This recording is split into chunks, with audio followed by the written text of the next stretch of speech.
This is a guest essay written by Gary Wexler, the chair of the Global Jewish Communication Alliance.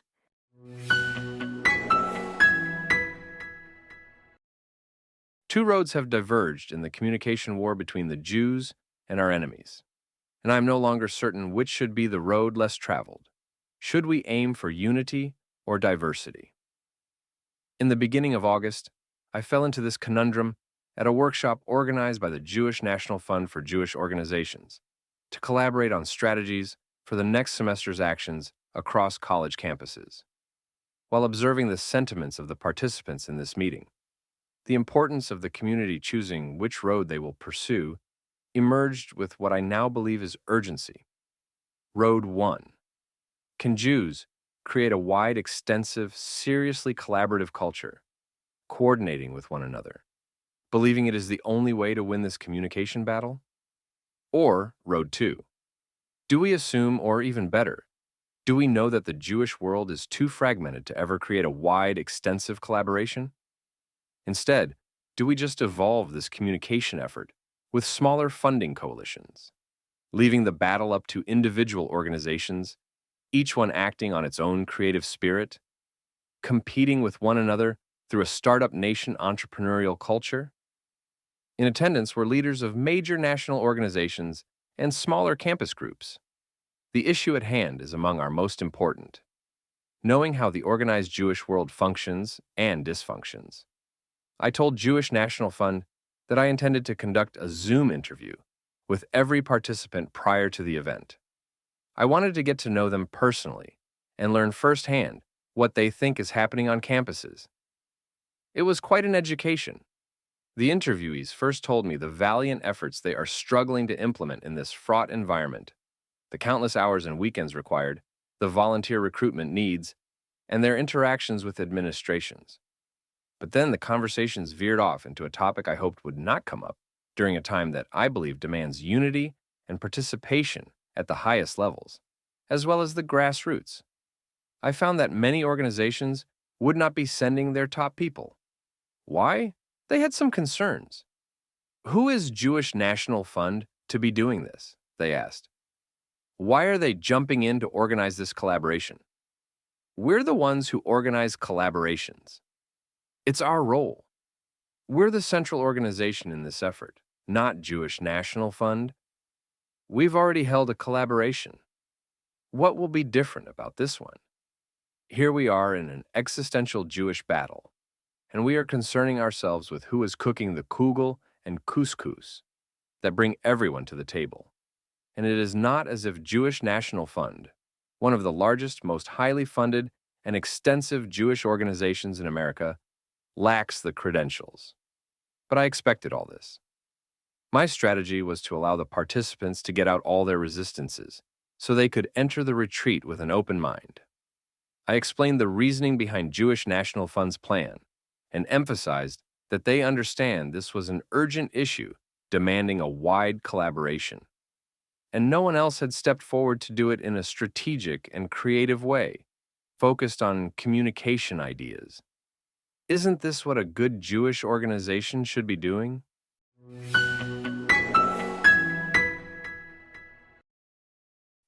The day of the retreat arrived. About 15 organizations showed up, some represented by several people. There were maybe 2 CEOs among them.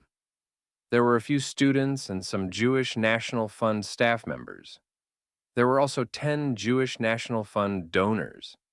Having planned breakout groups, I brought in 5 facilitators, all communication professionals, each one a serious Jew and Zionist, from the Global Jewish Communication Alliance, which I helped to form shortly after October 7th. Altogether, there were about 45 people in the room. Some organizational participants came in very open. Others were not so open. It was clear from their body language and the looks on their faces. We are a very transparent people. Day 1, a day of collaborative strategy and idea creation, went very well. Jews are excellent at strategy and creativity. I believe it is in our genes and something we all share. Having taught university classes on team creativity, I knew I could bring them together to collaborate on idea creation. It was day 2 when our non-collaborative natures surfaced. Implementation day. This was planned to bring us all together, to begin collaborating on how we would work as a team, a coordinated army to defeat our communication war enemies. This was a challenge. Several of the organizations again insisted that this was their territory. Also, the legitimate confessions of how overwhelmed the staff members of many of these organizations are and their inability to take on yet another responsibility, collaboration, surfaced. Each was focused on their organization's individual missions and actions and had little time or energy to see a bigger collaborative picture. Several thought collaboration meant a WhatsApp group, keeping each other informed of what they are doing and asking for best practices, help when needed. Hearing all this firsthand raised several questions. Can we win if we are not all coordinated on this battlefield, like any army should be? Are we carrying out this critical communication mission that we are currently losing? Like kids playing video games? Working individually, were the participants missing the forest for the trees? Or is non-collaboration the only realistic and perhaps even the more vibrant strategy? Should we accept our balkanization, unleash it to create 1,000 different initiatives, and watch many of them fail while the best rise to the top? Would the best rise to the top? Or would the best funded ones, and maybe not the most excellent ones, take the lead? These questions beg a bigger, underlying, unstated issue that has dogged Jews since biblical times: unity. Is there such a thing as Jewish unity in the first place?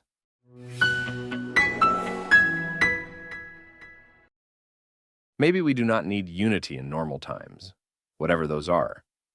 But one can argue that it is necessary during periods of crisis, such as all we have been facing since October 7th. The present is not like thousands of years ago, or even like the Holocaust.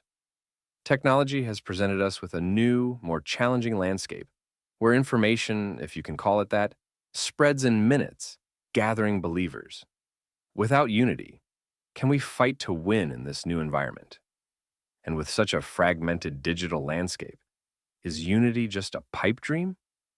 Does this inability or difficulty to ally with one another extend beyond our political, ideological, and religious differences?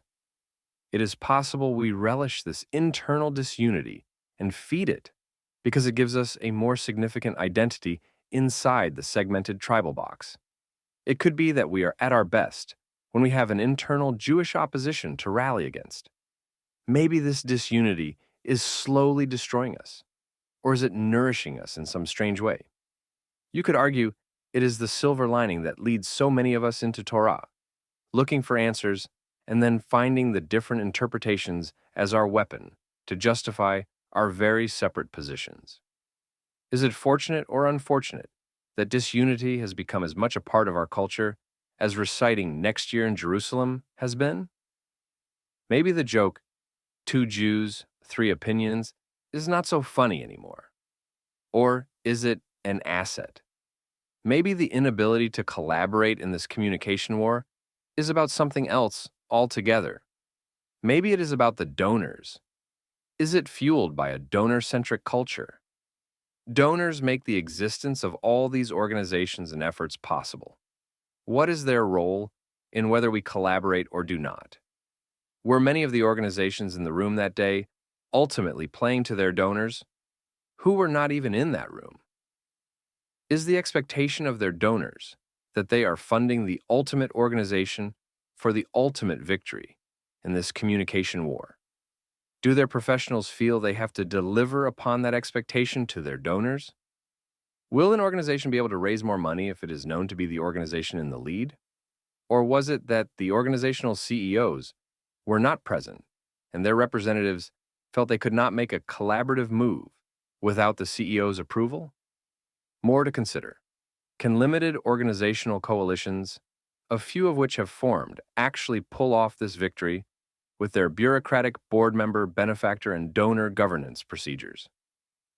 In a communication war where split-second timing is of the essence, Can the hired professionals of these organizations make unilateral important decisions without an encumbered organizational process kicking in? Or should we take a page from the startup world filled with fast moving, nimble, flexible, risk taking younger people and headed by creative visionaries rather than their investors?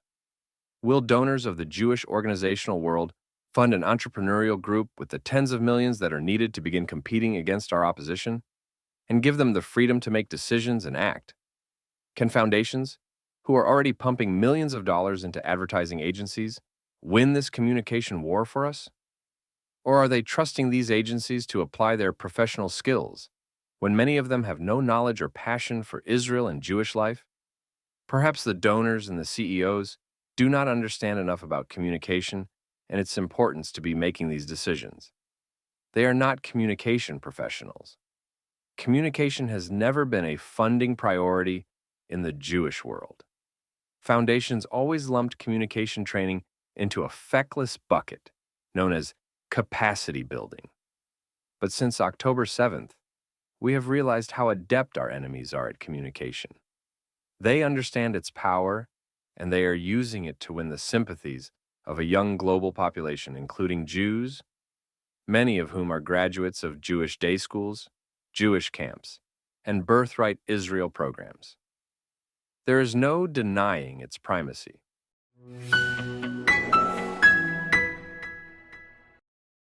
One thing the donors do understand is that they are the ones who have the power to make change, to create a direction. The donors are listened to at the highest professional levels. They are the ones who fund and make it happen, especially the mega donors. They will make the decisions about which road we take. If it is the road of wide collaboration, they are the only ones who can strong-arm the community into this.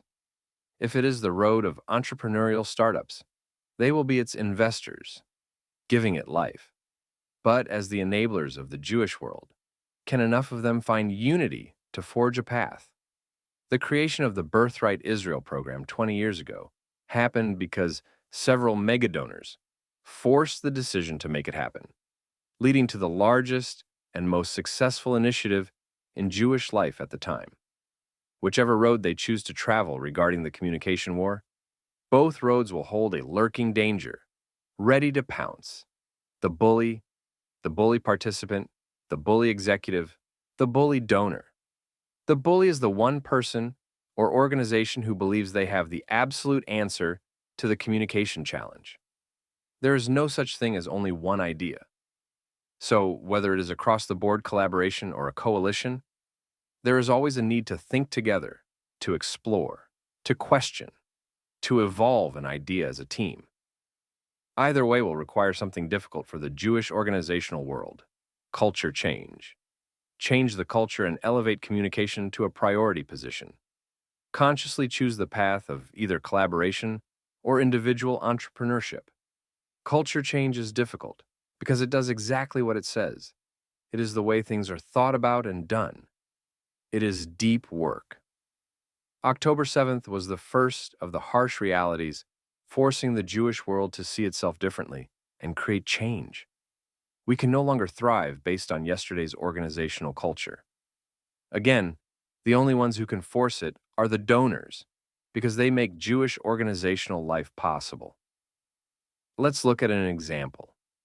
As of now, a slew of organizations have staked out their territories with high school students. If we aim for the first collaborative road, it is worth asking, are they coordinating with one another? Have they all sat in a room together? Are they duplicating services and money expenditures? Are they all needed to do the job? Have they discussed what their bottom lines are to determine if they have been successful? Are they sharing information and data? But if we aim for the entrepreneurial road, we must ask, are they competing? Will their competition raise the level of service and create fewer, but more excellent, powerful organizations? Which ones will survive to do the real job? Will it be the excellent ones or the ones that a donor favors for some reason and keeps going? Hello, donors. Do you think this is a problem? Or is it just fine to continue this way? What, if anything, should happen here? Either way, we need a culture shift. If it is collaboration, we need to make sure it happens. If it is the entrepreneurial direction, we need to make sure it is funded, so these organizations do not have to deplete their energies fundraising. And if it is a combination of both, that also must be put on the table. The Jewish National Fund retreat woke me up to a reality beyond the binary of two roads. Previously, I thought that research, strategies, ideas, and plans were the whole communication battle against our enemies. Now I realize the other half is the culture change to understand the roads we Jews are traveling. Without delving into these roads and assessing their potential for major communal impact, we will have no clarity of battlefield culture. And no matter what plans everyone is evolving, we will not see victory.